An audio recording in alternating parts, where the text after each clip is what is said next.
Hello friends, this is A K. Welcome to ए के learning world. आज हम बात करेंगे किसके अधिगम यानी लर्निंग के बारे में। कल हमने जो इसके बारे में सामान्य परिचय की यानी सामान्य जानकारी हमने प्राप्त की, तो आज हम शुरुआत करते हैं लर्निंग के बारे में, जो आज थोड़ा लिखने का काम होगा।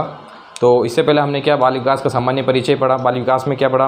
बाल विकास का सामान्य परिचय, विकास वृद्धि यानी डेवलपमेंट एंड ग्रोथ के मध्य जो अंतर है, उनके जो मुख्य जो जानकारियाँ है उसके बारे में जानकारी प्राप्त की। उसके अलावा हमने जो विकास के जो सामान्य सिद्धांत है, समान प्रतिमान का, विकास की दिशा का संबद्ध सिद्धांत, निरंतरता का सिद्धांत, अनिरंतरता का सिद्धांत, ये सभी सिद्धांत को जो मुख्य सिद्धांत है उनकी जानकारी हमने प्राप्त की। उसके अलावा हमने कल क्या किया? उससे पहले हमने क्या किया? इससे पहले हमने जो आनुवंशिकता व वातावरण से संबंधित जो सिद्धांत है विकास के, उनके बारे में जानकारी प्राप्त की। कौन से सिद्धांत है? तो वो फ्रांसिस गाल्टन का सिद्धांत है, लेमार्क का सिद्धांत है, और डार्विन का सिद्धांत है, मेंडलवाद का सिद्धांत है, मौलिक गुणों का सिद्धांत यानी मौलिक गुणों का सिद्धांत, और कौन सा सिद्धांत? बीजमैन का यानी अमरता का सिद्धांत के बारे में जानकारी प्राप्त की। उसके अलावा हमने जो विभिन्न अवस्थाएं हैं विकास की, उसके बारे में हमने जानकारी प्राप्त की। कौन सी अवस्थाएं? जो प्रीनेटल स्टेज यानी प्रसव पूर्वावस्था, और कौन सी? और शैशवावस्था यानी इन्फेंसी स्टेज, और बाल्यावस्था यानी चाइल्डहुड स्टेज, और एडोलसेंस यानी किशोरावस्था। उसके अलावा हमने जो विकास के जो मुख्य सिद्धांत है उसके बारे में हमने जानकारी प्राप्त की। कल जो फर्स्ट यूनिट का जो लास्ट पॉइंट था, उनमें कौन से थे? उनमें जो थे वो मैं आपको बता देता हूँ। एक तो मनोलैंगिक विकास के सिद्धांत, जो कि सिगमंड फ्राइड ने दिया था, सिगमंड फ्राइड साइकोसेक्सुअल थ्योरी, उसके बारे में हमने जानकारी प्राप्त की। उसके अलावा हमने उसके अलावा जो हमने वाइगोस्की का सोशियो कल्चरल थ्योरी जो है वाइगोस्की, उसके बारे में जानकारी प्राप्त की। उसके अलावा जो जीन पियाजे का संज्ञानात्मक सिद्धांत यानी जीन पियाजे कॉग्निटिव डेवलपमेंट थ्योरी के बारे में जानकारी प्राप्त की। उसके अलावा एरिक एरिक्सन का मनोसामाजिक सिद्धांत के बारे में जानकारी प्राप्त की। कोहलबर्ग का जो नैतिक विकास का सिद्धांत यानी कोहलबर्ग्स मोरल डेवलपमेंट थ्योरी के बारे में जानकारी प्राप्त की। यूरी ब्रेनर का जो इकोलॉजिकल थ्योरी है उसके बारे में हमने जानकारी प्राप्त की। और उसके अलावा नोम चोम्स्की का जो भाषा का सिद्धांत यानी लैंग्वेज डेवलपमेंट थ्योरी है उसके बारे में हमने जानकारी प्राप्त की। अब ये दूसरी यूनिट है यानी लर्निंग जो अधिगम का जो दूसरी यूनिट है, तो इसके बारे में हम जानकारी प्राप्त करेंगे। तो कल हमने इसका सामान्य परिचय जो पढ़ लिया था, आज उसके बारे में लिखने का है, तो उसके बारे में आपको लिख के बताने का है, तो आप उसको लिख सके ताकि। तो शुरुआत करते हैं। तो इसमें क्या है? अधिगम का मैंने क्या बताया था? अधिगम का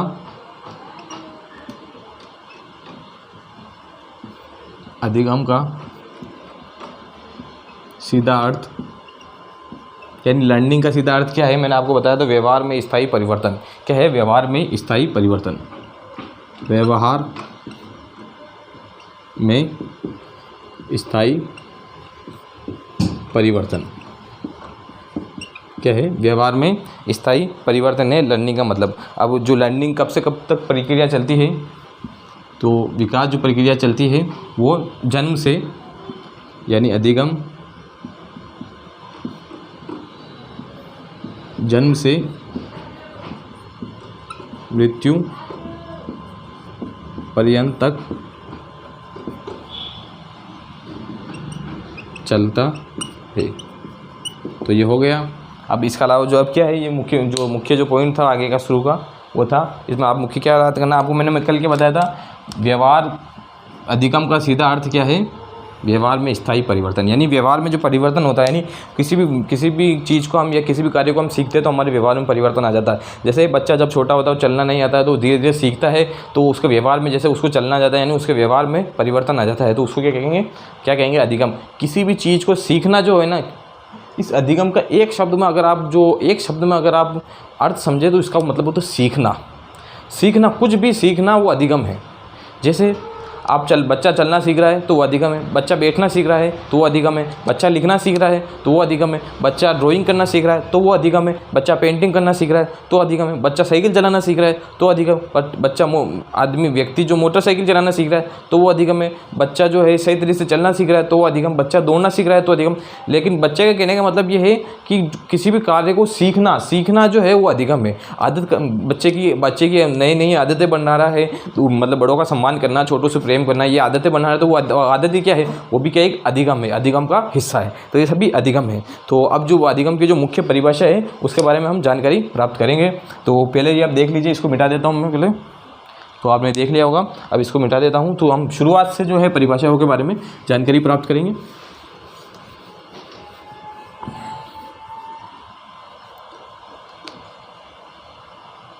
परिभाषा है अब परिभाषा है, टॉपिक तो परिभाषा है, ऊपर मैं लगा देता हूँ मैं।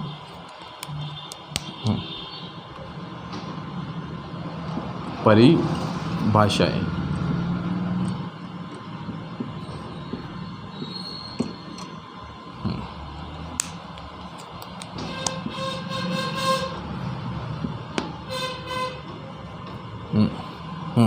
तो अब सबसे पहली परिभाषा शुरुआत करते हैं। तो सबसे पहली परिभाषा जो आती है वो क्रो एंड क्रो की है।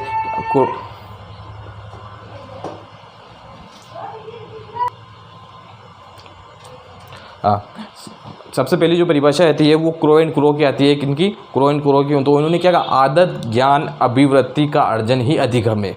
यानी आदत का, यानी किसी आदत का निर्माण, यानी आदत जो बनती है वो हम क्या सीखते हैं। किसी भी की आदत, कोई कैसे चलने का तरीका है तो उस आदत को हम सीखते हैं। वो किसी के लिखने का तरीका तो उसको हम सीखते हैं। कोई बोलने का तरीका तो उसको हम सीखते हैं। किसी के मोटरसाइकिल चलाने का तरीका तो उसको हम सीखते हैं। किसी को कोई कार्य करने का, ड्राइंग करने का, पेंटिंग करने का, कोई भी कार्य हो तो उसको सीखते हैं। तो क्या है?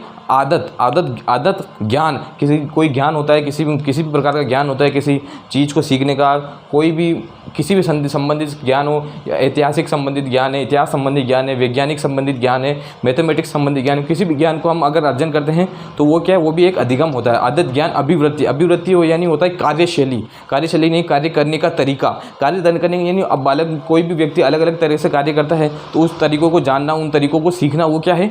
उनका अर्जन क्या कहलाता है? अधिगम कहलाता है। तो आपको मैंने ये परिभाषा अच्छे से समझा दी होगी, तो आपको समझ में आ गई होगी। तो पहला क्या है? पहला पॉइंट है crow and crow. Crow and crow ने क्या? आदत ज्ञान अभिवृत्ति का अर्जन ही अधिगम है। आदत ज्ञान अभिवृत्ति का अर्जन ही अधिगम है।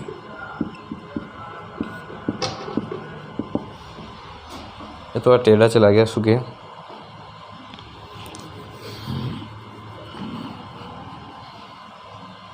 आदत ज्ञान अभिवृत्ति का अर्जन ही अधिगम है।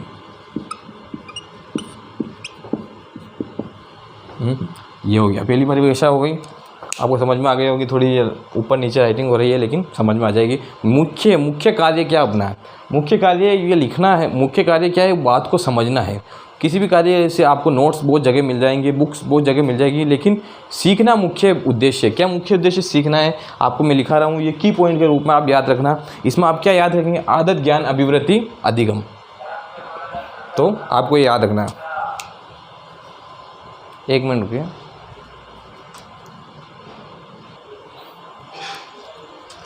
वो डिस्टर्ब नहीं हो इसलिए आपको रोका था मैंने। अब दूसरी किसकी परिभाषा है? दूसरी परिभाषा है वो है वुडवर्थ की। किसकी है? वुडवर्थ की। तो उन्होंने क्या कहा? उन्होंने पहले परिभाषा लिख देता हूँ फिर आपको वो समझाता हूँ। वुडवर्थ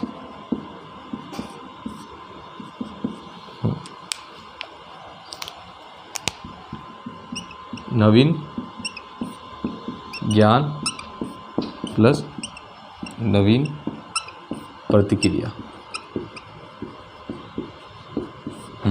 अब मैंने ऐसे क्यों लिखी है, पूरी परिभाषा क्यों नहीं लिखी, तो आपको मैं बताता हूँ। इससे कि आपको याद हो जाएगा। नवीन ज्ञान नवीन प्रतिक्रिया वुडवर्थ ने लिखी। नवीन ज्ञान नवीन प्रतिक्रिया। अब आपको कैसे समझाता हूँ। इसमें बोला है वुडवर्थ ने नवीन ज्ञान व नवीन प्रतिक्रिया का अर्जन ही क्या है? अधिगम है। अब नवीन ज्ञान नवीन प्रतिक्रिया का अर्जन ज्ञान है, इसका मतलब क्या है? ऊपर मैंने क्या बताया था? ज्ञान, नवीन ज्ञान, यानी नए ज्ञान को प्राप्त करना। नए ज्ञान को प्राप्त कैसे होगा? किसी भी, मैंने क्या, कोई भी जो अधिगम का एक शाब्दिक अर्थ अगर एक शब्द में देखो तो उसका अर्थ होता है सीखना। तो इसमें क्या बोला? नवीन ज्ञान यानी नए ज्ञान को अर्जन करना। नए ज्ञान को अर्जन कर रहे तो क्या कर रहे हैं? हम सीख रहे हैं।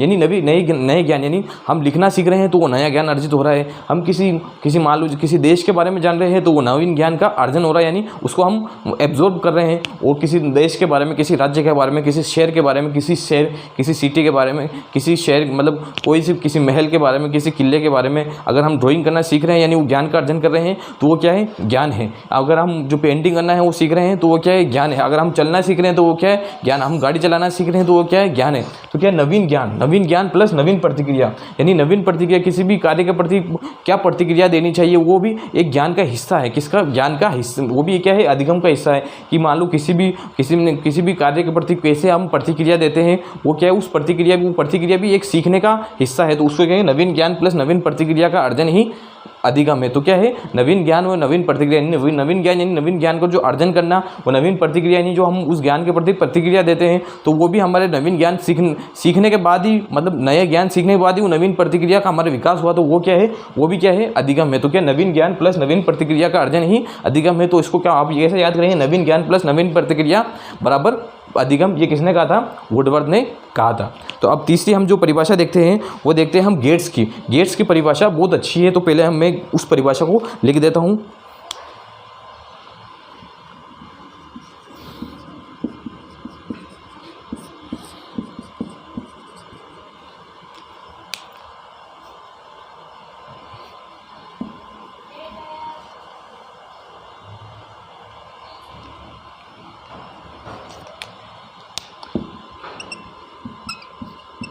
अनुभव एवं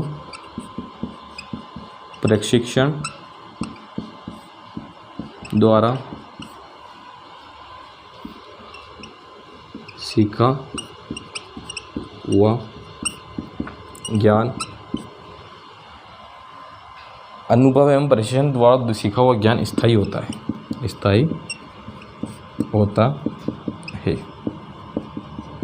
अब आप देख रहे होंगे कि परिभाषा में इतना टाइम लग रहा है। मैं परिभाषा इसलिए मैं इतना टाइम लगा रहा हूँ क्योंकि अलग अलग मनोवैज्ञानिक ने क्या अलग अलग बातें बोली, लेकिन उनका अर्थ क्या है, कैसे हम अधिगम को अच्छे से अच्छे तरीके से समझेंगे, वो इनके माध्यम से सीखेंगे। सबसे अच्छी तरीके से अगर किसी विषय वस्तु, किसी टॉपिक को समझना है मनोविज्ञान के, तो उनकी जो परिभाषा है उनको अच्छी तरह से समझो। उनको अच्छी तरह से समझोगे तो उनके अंदर का जो भाव है उसको आप समझ में आएगा कि वो टॉपिक क्या बोलता है, वो विषय वस्तु क्या बोलना चाहती है आपके लिए, वो विषय वस्तु क्या बोलना चाहती है उस टॉपिक के बारे में, कि अधिगम क्या है वास्तव में। जो अब परिभाषा को अगर अच्छे से समझ जाओगे ना, तो मैं कहता हूँ कि आपके 90% सवाल, अगर जो व्यवहारिक प्रश्न होते हैं ना, जो आप किसी पे अप्लाइड वाले जो प्रश्न होते हैं, वो 90% प्रश्न तो इससे ही हो जाएंगे, केवल परिभाषा पढ़ने से। आपको क्या है, इन परिभाषाओं को समझना है। अब देखो कितनी अच्छी बात इन्होंने क्या बोला है, अनुभव एवं प्रशिक्षण द्वारा सीखा हुआ ज्ञान स्थायी होता है। इन्होंने बताया अनुभव एवं प्रशिक्षण। अनुभव क्या है, अनुभव भी क्या है, एक अधिगम है। कैसे, अभी कैसे है, जैसे हम रास्ते में चल रहे हैं तो हम बीच में एक पत्थर आया, लेकिन हम नीचे नहीं देख के, हम सामने देख के चल रहे हैं, हमने नीचे नहीं देखा, वो पत्थर आया, उस पत्थर से हमारा पैर टकराया और हम गिर गए। तो क्या हुआ, हम गिर गए, पर उससे क्या हमें अब एक अनुभव प्राप्त हुआ। क्या हुआ, अनुभव कि हम अब अगली बार जो चलेंगे वो नीचे देख कर भी चलेंगे कि नीचे कोई पत्थर तो नहीं है जिससे हमारा पैर टकरा जाए। तो उससे क्या हुआ, हमें अनुभव प्राप्त हुआ। क्या हुआ, अनुभव प्राप्त हुआ। तो क्या अनुभव एवं प्रशिक्षण, यानी हम जो सीखते हैं, यानी जो हमारे विद्यालय, महाविद्यालय में और जो अलग अलग कॉलेजेस में और अलग अलग जो व्यक्ति द्वारा समाज जो सिखाया जाता है उसको क्या कहते हैं, प्रशिक्षण। अनुभव एवं प्रशिक्षण द्वारा सीखा हुआ ज्ञान स्थायी होता है। तो आपने देखा होगा कि ये जो ज्ञान होता है ना, वो स्थायी होता है, यानी ये फिक्स हो जाता है कि जैसे मान लो एक बार अगर हम हमारे पत्थर से हम गिर गए, तो अगली बार हम हमेशा ध्यान रखेंगे कि नीचे देखकर चले, नहीं तो हम गिर सकते हैं। तो वो ज्ञान क्या हमारे अंदर स्थायी हो गया। और इसके साथ में आप ये भी है, स्थायी होता है। और इसको अधिगम कहते हैं। क्या कहते हैं, अधिगम भी कहते हैं। कैसे अधिगम कहते हैं, अब अनुभव कैसे प्राप्त हुआ, हम गिरे तो उससे हमने क्या सीखा। मैंने क्या बताया था, अधिगम का एक शाब्दिक अर्थ अगर देखो तो उसका अर्थ होता है सीखना। क्या होता है, सीखना। तो अनुभव से हमने क्या सीखा, प्रशिक्षण दूसरे के द्वारा, किसी ने हमने सीखा है, किसी ने हमको सिखाया, हमने खुद से भी सीखा, तो वो क्या, प्रशिक्षण। तो उसके बारे में क्या अनुभव एवं प्रशिक्षण भी क्या है, अधिगम है, यानी उसको सीखना क्या है, उसको क्या है, अधिगम है। तो आपको ये अच्छे से समझ में आ गई होगी। और आपको अगर की पॉइंट अगर याद करना है ना, तो मैंने आपको पहले ही बताया था कि आपको मेन परिभाषा में इसको समझना तो है, लेकिन अगर परिभाषा आ जाए, ये बहुत बार ये परिभाषा आती है गेट्स की, तो आपको की पॉइंट्स याद रखना है। जैसे ये है, तो इसकी क्या, आदत, ज्ञान, अभिवृद्धि, क्या इन्होंने क्या कहा, इन्होंने तो ये पूरी मैंने शॉर्ट में बता दिया, नवीन ज्ञान एवं नवीन प्रतिक्रिया। और ये तीसरा क्या है, अनुभव एवं प्रशिक्षण। अनुभव एवं प्रशिक्षण जहाँ पर भी आ जाएगा वो क्या होगा, गेट्स होगा। और अगली वाली परिभाषा हम देखते हैं। तो अगली बार से परिभाषा जो हम देखते हैं वो जो है हम CL हल्की देखते हैं, दूसरी भी परिभाषा है उनको भी हम करेंगे। आज केवल परिभाषा करेंगे क्योंकि मुझे आपको ये अच्छे से समझाना है कि अधिगम है क्या। अब चौथा मैं पहले लिख लेता हूँ आपको। चौथा क्या है, CL हल। CL हल जो है वो भी एक बहुत बड़े मनोवैज्ञानिक थे जिन्होंने अधिगम के बारे में एक सिद्धांत भी दिया था, उसके आगे हम चर्चा करेंगे। तो शुरुआत करते हैं। CL हल,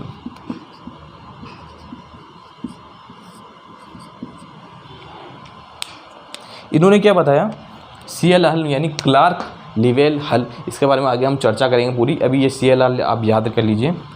सीखना आवश्यकता की पूर्ति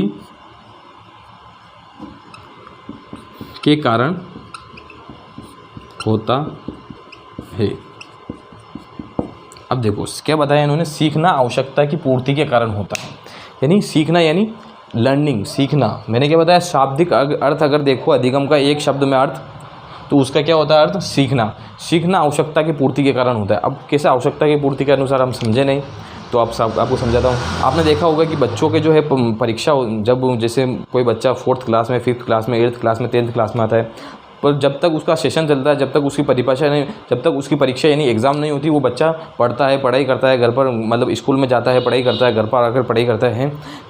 लेकिन आपने देखा होगा जैसे उसके एग्ज़ाम हुए वैसे वो पढ़ाई करना या तो छोड़ देता है कुछ दिनों के लिए, या वो बहुत कम चांस में पढ़ाई करता है। तो क्या है, सीखना आवश्यकता, उसकी आवश्यकता क्या थी, उसे उस क्लास में पास होना है। क्या होना है, पास होना है। उसकी आवश्यकता क्या थी, उसे उस ज्ञान का अर्जन करना है, उस 4th क्लास की जो ज्ञान है उसका अर्जन करना है। तो सीखना आवश्यकता की पूर्ति के कारण होता है, यानी जब तक उसकी आवश्यकता थी, जब तक उसने अच्छे से पढ़ाई करी, क्योंकि उसका एक कारण था, क्या होना था, उससे ज्ञान का अर्जन करना था, उसे उस कक्षा में पास होना था, उस क्लास में पास होना था। तो सीखना आवश्यकता यानी उस टाइम उसकी आवश्यकता थी, इसलिए उसने सीखा।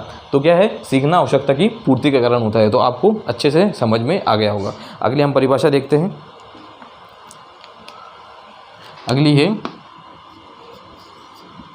अगली जो है वो क्या है, वो आप देखते हैं स्किनर की। किसकी, स्किनर की देखते हैं।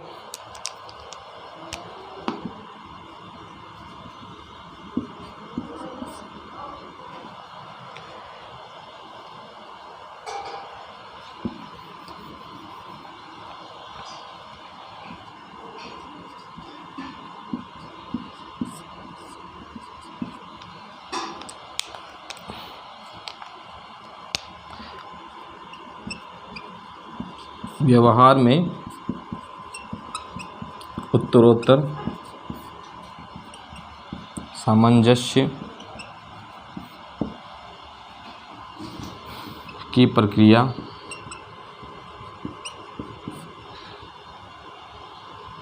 अधिगम है।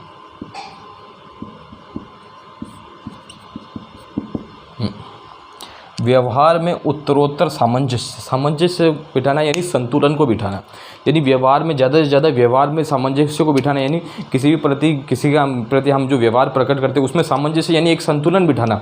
वो क्या है, वो क्या अधिगम है। यानी जैसे बच्चा जब शुरू में जब छोटा होता है तो क्या एक अनैतिक होता है, यानी उसमें नैतिकता का भाव नहीं होता, यानी वो दूसरे के प्रति सोचता नहीं है, वो खुद की ध्यान रखता है, यानी वो एक सेल्फ लव जो होता है उसमें होता है, वो सेल्फ मतलब ईगो सेंटर्ड होता है।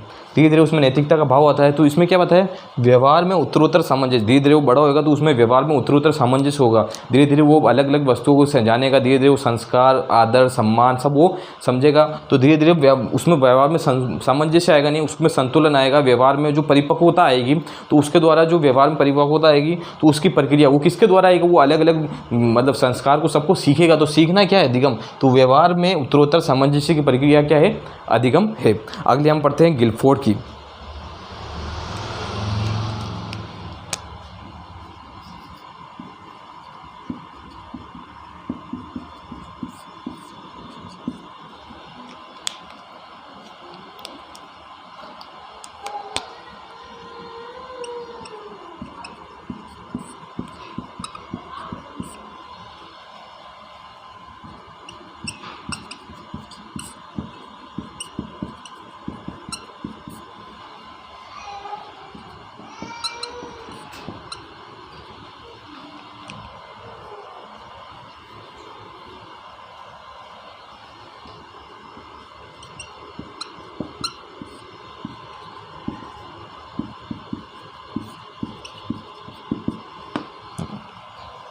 अब क्या है गिलफोर्ड की व्यवहार द्वारा व्यवहार में होने वाला परिवर्तन, व्यवहार के द्वारा व्यवहार में होने वाला परिवर्तन, यानी व्यवहार के द्वारा। अब क्या है कि हम धीरे धीरे जब बड़े होते हैं व्यवहार में, हमारे व्यवहार के द्वारा व्यवहार में होने वाले परिवर्तन, यानी हम एक दूसरे से जो सीखते हैं उसके द्वारा हमारे व्यवहार में परिवर्तन आता है, एक परिपक्वता होती है, धीरे धीरे हम अच्छे से अच्छा व्यवहार करना, समाज में अच्छी तरह से जीना हम सीखते हैं। तो क्या बोला इन्होंने, व्यवहार के द्वारा व्यवहार में आने वाले परिवर्तन। तो वो जो सीखना होता है वो जो क्या होता है, सीखना होता है वो क्या होता है, व्यवहार के द्वारा व्यवहार में जो हमारा परिवर्तन होता है, हमारे व्यवहार में जो एक अच्छी उत्कृष्टता आती है, अच्छापन होता है, वो सारा क्या होता है, व्यवहार में परिवर्तन वो किसके कारण होता है, एक अधिगम के कारण होता है। किसके द्वारा, किसके कारण होता है, अधिगम के कारण होता है। तो इसके अलावा हम एक और देख लेते हैं, वो है गेस्टाल्टवाद। जो है गेस्टाल्टवाद हम आगे बताएंगे आपको कि एक संप्रदाय है उसके उनके द्वारा क्या बोला उन्होंने।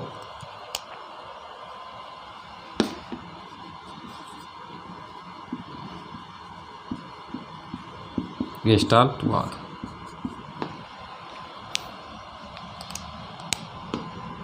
सीखना अचानक होता है। क्या बताया इन्होंने, सीखना अचानक होता है। सीखना यानी इन्होंने बताया कि जो व्यक्ति कोई भी किसी भी चीज़ को अब सीखता है, किसी भी कार्य को सीखता है तो अचानक सीख जाता है। इन्होंने इनका बहुत इनका जो सभी इनके पक्ष में नहीं है, कुछ विरोध में भी है।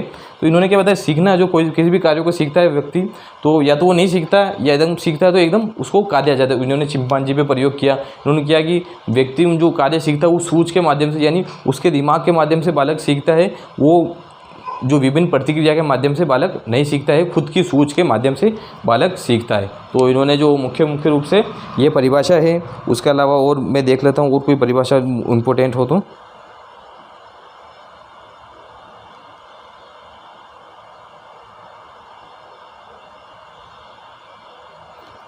हाँ, लगभग यही मुख्य परिभाषा है।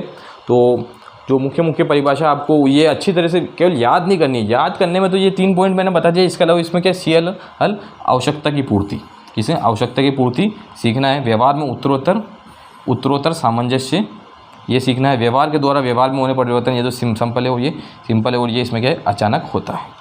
तो आपको वैसे आप की पॉइंट के हिसाब से ऐसे याद रख सकते हैं, पर आपको इन परिभाषाओं को जैसे मैंने समझाई भले एक बार वीडियो देखनी पड़े, 2 बार देखनी पड़े, लेकिन इनको अच्छे से समझना जिससे आपको अधिगम का जो अर्थ है, वास्तविक अर्थ है, वो आपको समझ में आ जाए। अब कल से हम क्या है कि करेंगे जल्द इसको, क्या कि टॉपिक ये थोड़ा लंबा है, तो कल से और आगे से क्या करेंगे, हम पहले बोर्ड पर उतार लेंगे कुछ टॉपिक में बहुत बार आगे पहले उतार लेंगे और आपको अच्छे से समझ में आएगा, जिससे क्या हमारा समय बचे, जिससे हम जल्दी से जल्दी अच्छी प्रैक्टिस भी कर सकें। अब कुछ दिनों बाद ही इसकी जो प्रीवियस ईयर पेपर है वो भी शुरू हो रहे हैं, और संडे को तो आपको मालूम है रविवार प्रश्नों पर महावार वो जो सीरीज़ है वो तो होती है प्रश्नों की सीरीज। तो आप ये मत देखिए कि वो मैंने लिखा हुआ है तो लिख के मैं PDF से पढ़ा रहा हूँ, उसमें क्या है कि अब डिजिटल बोर्ड नहीं है तो वो लिख के पढ़ा रहा हूँ, क्योंकि और आपको समझा रहा हूँ अच्छे से। अगली बार जो देखूँगा आप 15 से 20 क्वेश्चन कराऊंगा, पर आपको समझाऊंगा तो लगभग 15 से 20 मिनट ले लूँगा कि आपको इतना, केवल एक प्रश्न नहीं, उसमें उन 15 प्रश्न में आपको मैं करीब 100 प्रश्न समझा दूंगा मैं।